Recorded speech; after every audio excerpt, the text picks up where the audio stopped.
So let's proceed to part one. Part one is about big history thought.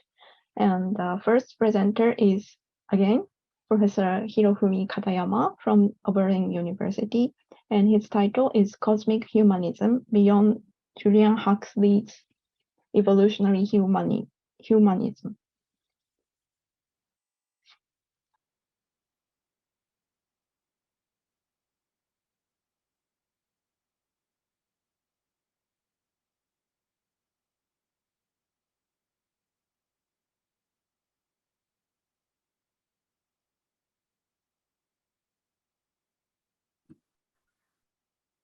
Hiro.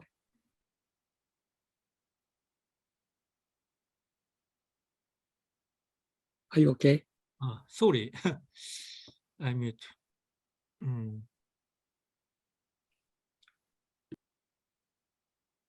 you see my slide? Yes, I can see your slide PowerPoint. Yes, now it's okay. Okay. Welcome to my presentation. Today, I'm going to talk about humanism from the viewpoint of big history. Before bringing up the main subject, I would like to show you an interesting event. Last week, we went traveling to Aomori Prefecture, the northeast region of Japan, and visited tambo art made of rice with various colors. As you can see, a very real portrait of Mona Lisa appeared in the rice paddy. We will come back to Aomori at the end of the presentation. The objective of my presentation is to show a vision of humanism based on big history. Of course, the concept of the humanism has its own long history and it has various meanings. To examine in detail is out of my scope. Here, for the time being, I simply define humanism as an idea to admit the dignity of human beings and discuss how big history deals with this idea. My presentation consists of 4 parts. First, I point out some factors which big history should consider when it approaches to humanism. Second, I introduce Julian Huxley's Evolutionary Humanism, which is the major approach to apply big history to humanism. Third, I point out the main limitation from my viewpoint, focusing on its space-time narrowness. And last, I will show an alternative vision of big history, humanism, that is cosmic humanism. What vision of humanism can big history show us? In examining it, we should consider some points. It should be scientific because big history is based on the best scientific knowledge of the day. It should be unitary rather than dualistic or decisive because big history is the story of all mankind. And it should be suitable for the era of the Anthropocene. We are now confronting many global problems, and the new humanism concept is expected to play an important role in resolving such problems. In addition, it should reflect big history's cosmic perspective, that is, deep time and deep space. Or in other words, awareness to the infinity of the universe. I believe cosmic perspective is the most essential keyword of big history. Big history is a special way to recognize the world in the broadest space and time scope. This year, 2022, marks the 50-year anniversary of publishing The Limit to Growth, Club on Rome. The most important message of the book is the narrowness of human perspectives. As this graph shows, the temporal spatial view of most people is restricted within very narrow range. Club of Rome argued that unless we think in the time span of at least 100 years, we cannot acknowledge the limits to growth. However, in the 50 years since the limits to growth, we have not yet acquired such a long-term thinking. I believe big history's cosmic perspective has a strong power to destroy our narrow perspectives. At first, as a basis for discussion, I pick up Julian Huxley's Evolutionary Humanism because this is the major approach to apply big history to humanism. Huxley is a famous British evolutionary biologist. He is also famous for making efforts to realize his ideas in broad areas, especially founding UNESCO.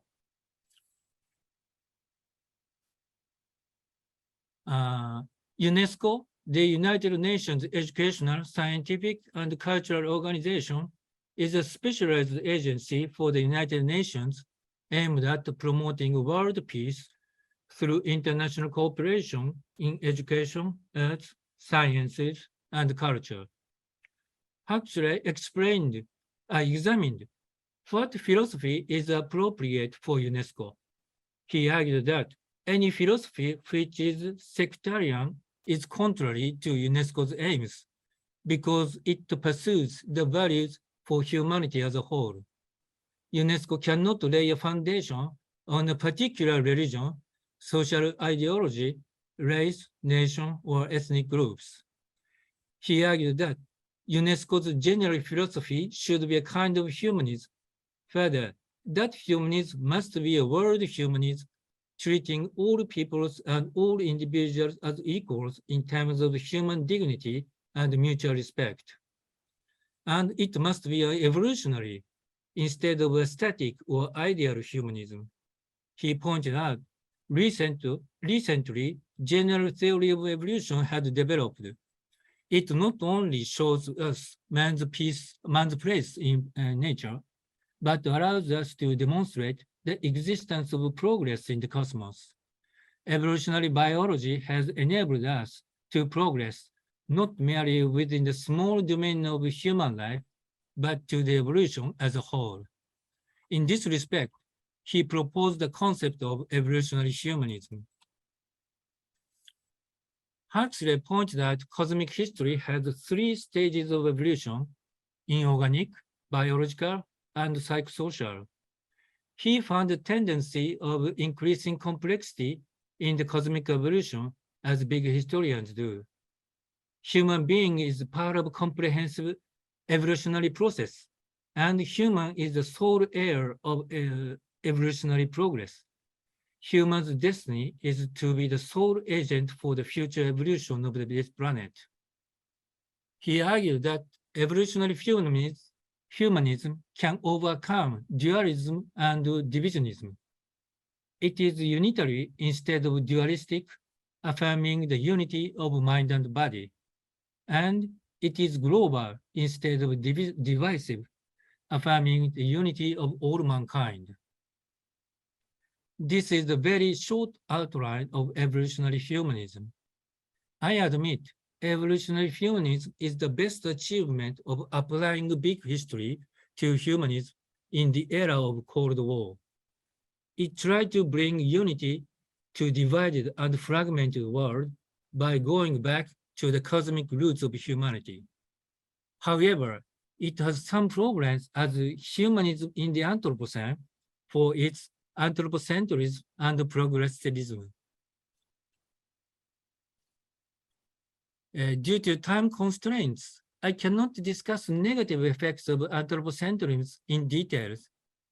I just only say that Huxley is known as an active promoter of eugenics, and it is an inevitable consequence of evolutionary humanism.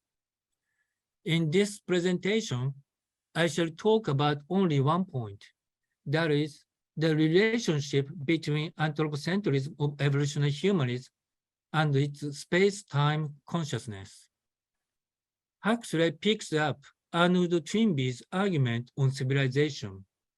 Toynbee argued that all civilizations can be treated as contemporary because their timescale is extremely small in comparison with that of biological evolution.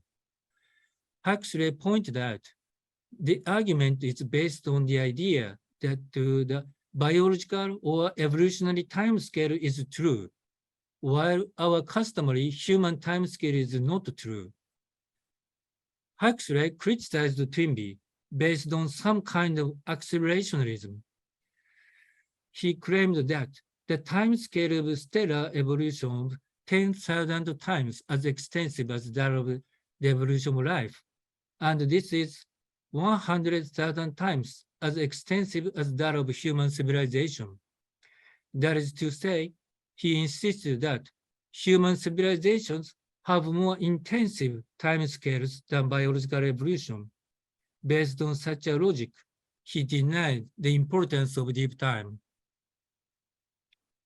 In general, modernity's space-time consciousness has a tendency to become very narrow and shallow because of its short-termism.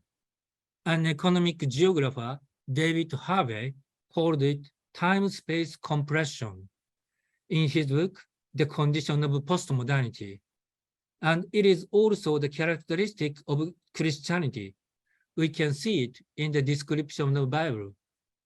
The point is, it is the anthropocentrism of modernity and Christianity that requires this space-time compression.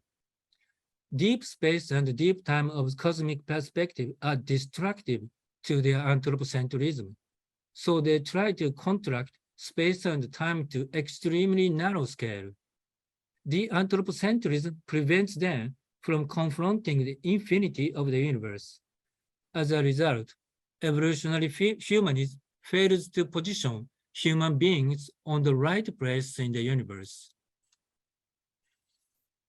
As Roman Krasnerick pointed out in his excellent book, The Good Ancestor, the prevailing short-termism in the Anthropocene causes major global problems, including climate change and biodiversity loss. To overcome the crisis, we need a humanism which is based on cosmic perspective. I call it cosmic humanism. Cosmic humanism puts humanity on the right place in the universe, in deep space and deep time. In addition, it contradicts all previous anthropocentric humanisms, although it doesn't advocate any anti-humanism or transhumanism. In the presentation below, I will describe 3 possible directions toward cosmic humanism. First is Gandhi's ahimsa. Ahimsa means non-killing. He said, I must reduce myself to 0. So long as a man does not, of his own free will, put himself last among his fellow creatures, there is no salvation for him. Ahimsa is the farthest limit of humility. He called the reduction of self to 0 as self-purification, and he made a lot of efforts to realize it through what he called experiments, that is, religious trainings and practical activities. Gandhi's ahimsa shows a zero self who is facing the infinity of the universe. Of course, it is difficult for us to behave like him. However, we can get the same awareness through cosmic perspective with what Krasnerick called deep time humility. Second is my vision of Buddhist big history. Buddhism has its original notions of deep space and deep time, Trichirikosm and particular kalpa. Trichirikosm is a word system which includes 1 billion words. Particular kalpa is the time span in grounding Trichirikosm into particles and setting down one particle when passing through a certain land until the particles are depleted. This infinite space-time consciousness enables us to aware every living thing has its dignity in itself. Buddhism calls it Buddhahood. Japanese tender expressed the idea in this phrase, which means grasses, trees, and lands, all beings have Buddhahood. This awareness allows people to respect for themselves and further every living thing as well. A Japanese famous science fiction writer, Sakyo Komatsu once said, space-time scale of Christian cosmology is desperately small. Buddhism built an image of space-time enormousness long ago, and in addition, has explored the way for human beings to endure and overcome the nihility of its rebirth. Third and last is Oirase mountain stream. We are in Aomori again. These pictures show Oirase River and its surrounding beach forest in Toada Hachimantai National Park. In the homepage of Lake Toada National Park, described as follows: a large panorama born from the power of the nature and nurtured over a long period of time. Against the background of this vast nature, in the time that flows loosely, we learn that moss, plants, humans, and also this moment are small pieces of nature and history. There are an infinite number of lives around us, visible and invisible. To feel and hear the voices of these infinite lives is another direction of cosmic humanism. That concludes my presentation. Thank you for attention.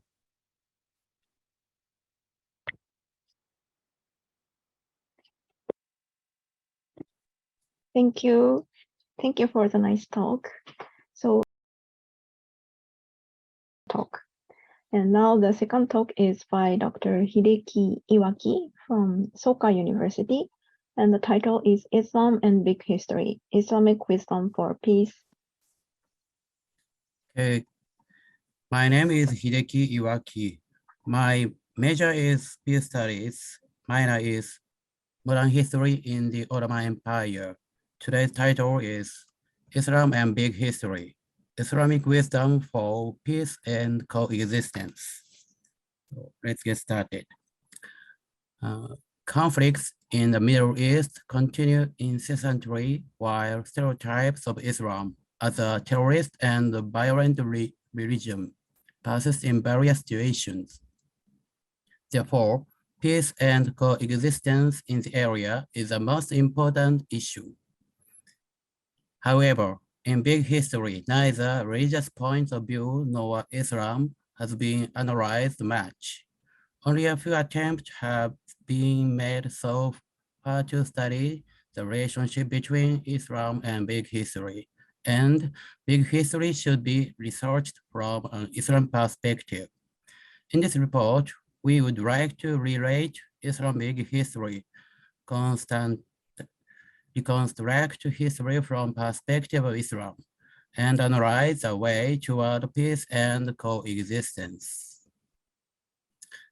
Islam is a relatively tolerant religion. Hence, from an Islamic viewpoint, big history can be studied as a tolerant universal history. Furthermore, it will be an opportunity to debate the historical view of West and Christianity that has been mainstream until today. 1. Islam as a historically more tolerant religion. In the West, Islam has hostile and violent image, and many researchers generally define jihad as an armed struggle. However, Islam provides relief to the weak, such as orphans, the poor, and widows. Also comprises the idea of mutual assistance. It also presupposes a consciousness of humanity, as all are considered to be descendants of Adam and thus brothers. Furthermore, the dignity of life is reached. Quran states, if anyone kills a person, it is as if he kills all mankind, while if any saves a life, it is as if he saves the lives of mankind. However, it is unclear whether a person refers to Muslim or non-Muslims. Furthermore, Islam ultimately accepts violence, and there is also the possibility of peace within the framework of Islam. In many In many Islamic empires, we should not forget the aspect of coexistence with non-Muslim under inequality. In addition, if someone violently destroys Ummah, which is the Islamic community, Muslim men are obliged to fight. Therefore, Islam is not a religion of absolute peace. Furthermore, it is also a historical fact that Islam has worked as a means of terrorism and conflict. However, Islam was relatively more tolerant than Christianity in modern Europe, which was involved in discrimination against Jewish people, witch hunts, and inquisitions at the time. Historically speaking, three factors brought Muslims tolerance. The first factor was that Islam emerged in urban and commercial regions. A city doesn't work unless it has a certain system of coexistence. The Arabian Peninsula included many dry areas that did not fit farming, but were suited to trading. Trade requires different groups and people to increase its profits. The second factor was that Islam accepted multiple prophets from Moses to Jesus, and so Jewish people and Christians as a people of the book. The third reason was that moving from one area to another owing to nomadism, commerce, study abroad, and pilgrimage was very common among Middle Eastern people. This required tolerance to welcome and secure immigrants. We can find some 5 commands in the Quran, but such commands are used in a restricted way. For example, the so-called sword verse reads, "When the forbidden months are over, wherever you encounter the idolaters, kill them, seize them, besiege them, wait for them at every lookout post." Here we need to pay attention to the historical situation in which this was told after the Meccan people broke the Treaty of Hudaybiyah between Mecca and Muhammad. Therefore, the idolater in this passage refer to the Meccan people of the day, not all non-Muslims. Subsequent sentence state, "But if they repent, maintain the prayer, and pay the described alms, let them go on their way, for God is most forgiving and merciful." Therefore, we need to understand that aggressive expressions in the Quran were used in limited historical situations. In fact, the Quran includes more than 100 passages recommending peace and tolerance, but only 5 or 6 passages about fighting. Seeing jihad only as a holy war is a misunderstanding. The term jihad is derived from the Arabian root JHD, which originally meant making an effort. Jihad can be classified into the greater jihad and the lesser jihad.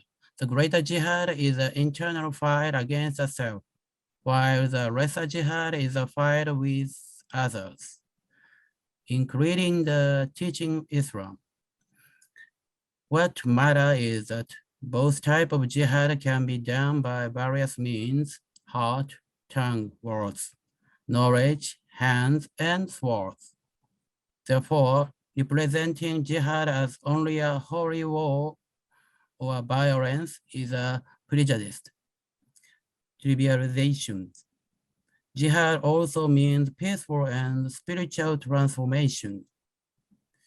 In addition, references to jihad were written in the Medina period, where many battles were ongoing and were used in the sense of combative jihad as a defense against the pagans. 2. Coexistence system in the Ottoman Empire. The people of the Middle East, who were kind of mobile and nomadic people, had a weak sense of sovereignty and exclusion and were highly hospitable to other people, foreigners, and guests. Because the Middle East is a region with high fluidity and internationality, a cosmopolitan mindset has been fostered. Islamic civilization, unlike the Chinese and Western civilizations, did not have a regional name and was oriented away from the region. From the onset, Islam has been advancing globalization and expanding international commercial networks as a system of coexistence of multiple religions, ethnic groups, and languages. Islam, as it were, was a pioneer of globalization in the pre-modern era. The Ottoman Empire, the last and largest of the Islamic empires, was an embodiment of Islamic tolerance. To maintain such a vast empire for a long period of time, a certain form of the coexistence had to function, and policies that embraced diverse religions or ethnic groups had to be adopted. Otherwise, discontent would have accumulated and revolts increased, and the empire would have collapsed quickly. In the Ottoman Empire, there was a system called the divisionism system. The Ottoman Empire forcibly recruited Christian boys, converted them to Islam, and employed them as government officials and military men. Some of them even became high-ranking bureaucrats and military men, and even Grand Vizier prime ministers. In other words, regardless of religion or ethnicity, it is a system in which competent persons are appointed. The Ottoman Empire introduced itself as a noble state, and it can be said that the fact that the name of state did include a specific ethnic name symbolizes cosmopolitanism. Even sultans were of mixed blood and not Turkish. Both the third sultan's mother and the fourth sultan's mother were Greek Christians. In the 15th and 16th century, many Grand Vizier was originally Christians, such as Greeks and Serbs. In 1492, the so-called Reconquista was completed, removing Muslims from the Iberian Peninsula. At the same time, both Muslims and Jewish people were persecuted and fled to the Ottoman Empire. Perhaps it was better for Jewish people to live in the Ottoman Empire than in Europe. In 1492, Reconquista was completed, establishing Christian community in Europe.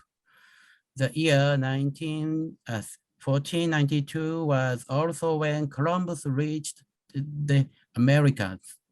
Hence, this year represented not only internal colonialism, such as the formation of Christian communities from the exclusion of Jewish people and Muslims, but also external colonialism, such as expansion into the New World. The Sultan of the Ottoman Empire was Caliph of Islam, a Han of Central Asian origin, and also empire as a successor to the Roman Empire. The Ottoman Empire was not just an empire of Islam or Asia, but also of the Balkans and Romans. According to Ortyle, Pax Ottomanica was the last model of Pax Romana. Therefore, the Ottoman Empire was third Rome for Muslims.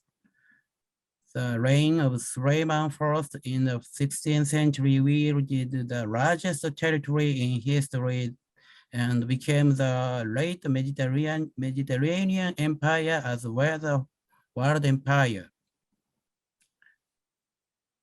The Ottoman Empire combined with Islam and empire that was the most cosmopolitan state in the world, embodies Ottoman universalism. These various systems of coexistence enabled the Ottomans to maintain their vast empire for more than 600 years. So I'd like to next chapter 4. Big history and economic wisdom for tomorrow. As we have seen, Islam is a relatively more tolerant religion than most people think. Therefore, big history and Islam are not contradictory in several aspects. Through the concept of tolerance and coexistence in Islam, various Islamic empires prosper. Now, Islam has great influence and will be the largest religious group in the near future. Among today's dominant ideologies and religious concepts, Western modernism is still the mainstream. As Western modern ideology has dominated the world, Islam is often criticized from the Western point of view. However, the basic structure does not change just because Islam is inserted into Western modernity. It is important to reflect on both Western and Islam ideologies. The Islam perspective helps us relativize the West and Christianity and provides an alternative. Big history should not just be a historical narrative. It should be expected to provide solutions to actual problems. We need to transform the chain of hatred into peace and coexistence by learning the Islamic wisdom of tolerance and coexistence. Thank you so much. Thank you, Hideki. So this concludes part 1. So we have 10 minutes of Q&A time. So you can ask both for Hirofumi and also for Hideki. And actually we have one question and several discussion going on in the chat. So let me read one question from the chat from Tan Chi Kyun. I think it's a question for Hirofumi. And from the cosmic history, the evolution of the cosmos is full of violence. So how the concept of ahimsa fits into the big history picture? And another participant, Sun Yue, shares the person's concern. Thank you very much for your creative question, Mr. Tan. Your question always gives me new ideas. And your question is related on what is the true dignity of humans. And I didn't mention, but one of the basic ideas of my presentation is Heidegger's letter on humanism. In the letter, he criticized the anthropocentrism of humanism and also said, existing humanisms still don't realize the proper dignity of mankind.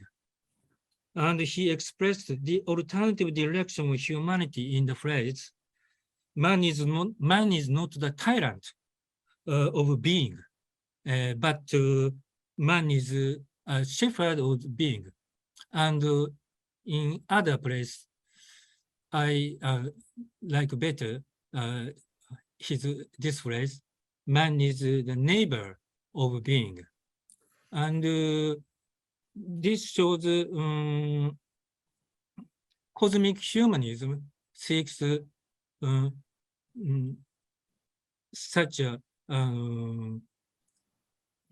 ahimsa, or non-killing, or empathy, or care, is a true dignity of humankind. And I would like to express such idea in the framework of big history.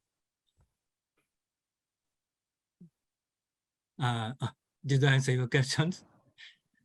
Hey, hi, how are you?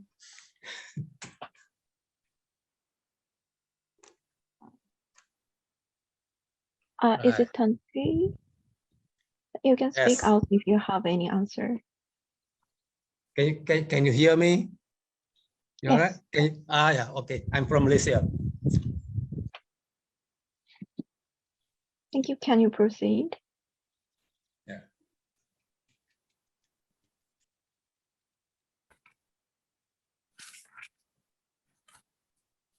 Okay, so the follow-up question is also in relation to cosmic humanism. What are the most urgent problems confronting humanity nowadays? Professor Katayama. Thank you very much. Cosmic humanism is a humanism of the Anthropocene, and Huxley's humanism is the humanism of Cold War, but we want the new humanism in the era of the Anthropocene. And the question soon is related to the question, what is the crucial characteristic of the Anthropocene? I think the Anthropocene, in the Anthropocene, we must rethink humanity in relation to other living things. And the most crucial problems, challenges of the Anthropocene is, as I mentioned in the presentation, is climate change and biodiversity loss. And if I pick up the most crucial problem in your list of problems, the human population, overpopulation is the most important. How we control our population in the planetary boundary with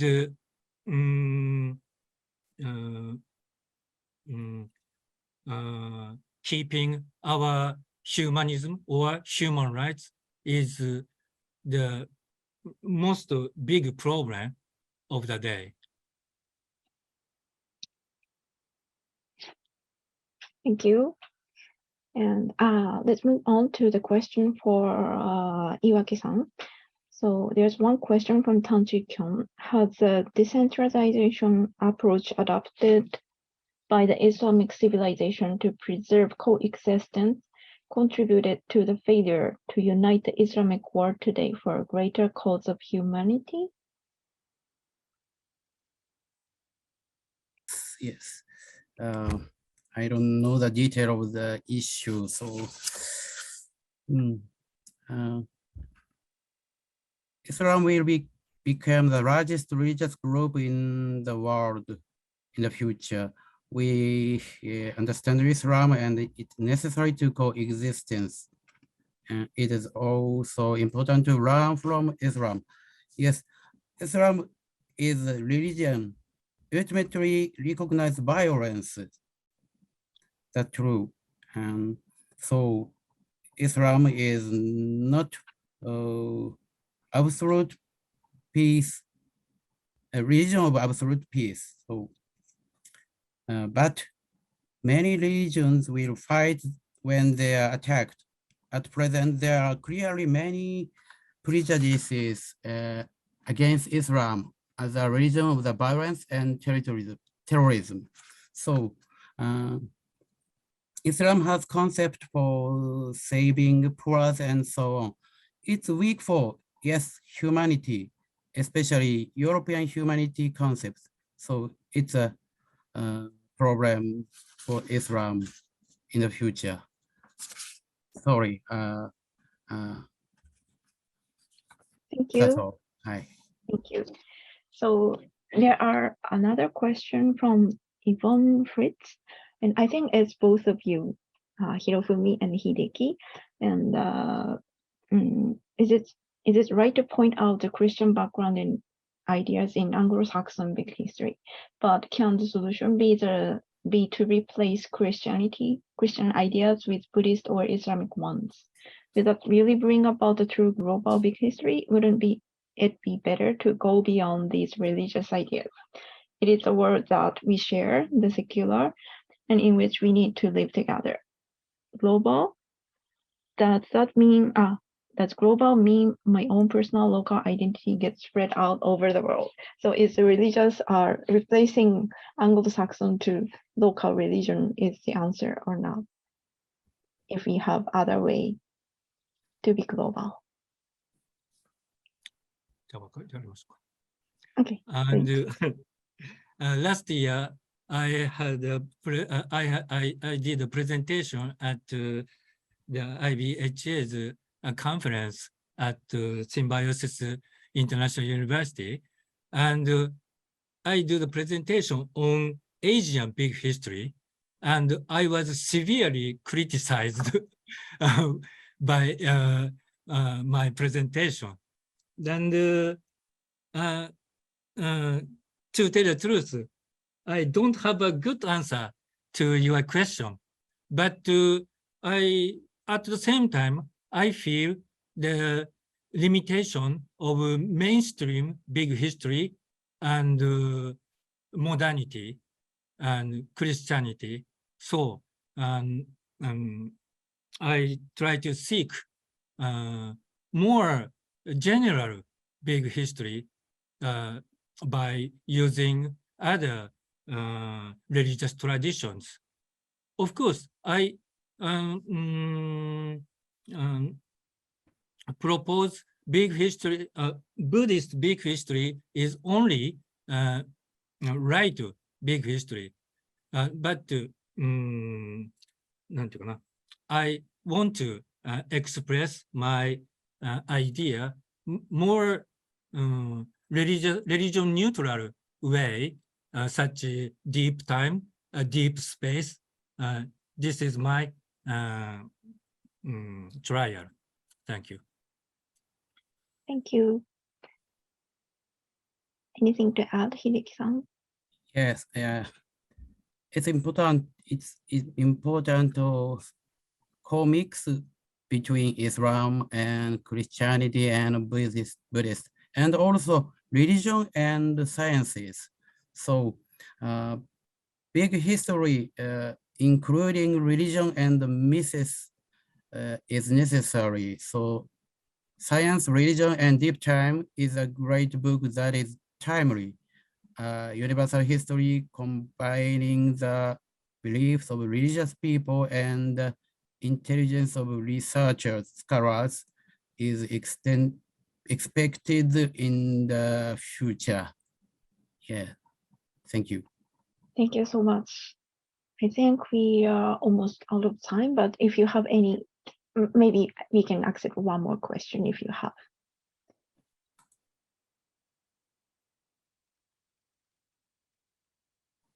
Okay, fine. So let's move on to the part 2. There was one comment from Hope Bennett. I can only thank these two utterly remarkable speakers for sharing the fruits of all of their research with us. Thank you so much. Okay, so let's move on to part